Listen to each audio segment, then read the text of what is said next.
দুপুরে আমার মা কী রান্না করেছিল সেটাই শেয়ার করব আপনাদের সাথে। দেখো আমার প্লেট সাজিয়ে খেতে বরাবরই ভীষণ ভালো লাগে। প্রথমে ভাত নিয়ে নিলাম, তারপর লঙ্কা, লেবু আর পেঁয়াজ আর এই উচ্ছে আলু ভাজা মেখে খেয়ে নিলাম। আর তারপরে আমার প্রিয় হলো নিংড়ে মাছের শুঁটকি। নিংড়ে মাছের শুঁটকিটা আমার মা ভীষণ অসাধারণভাবে বানায়।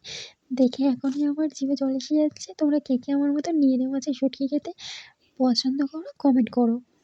বেশ ঝাল ঝাল করে অনেক কটা শুকনো লঙ্কা দিয়ে এই সর্ষের তেল দিয়ে এটা আমার মা করে। আর তারপর হলো ও আমাদের ঢ্যাঁড়স দিয়ে পেঁয়াজ টমেটো দিয়ে ঝাল, এটাও ভীষণ ভালো করে। এই দেখো এটা খেয়ে নিলাম।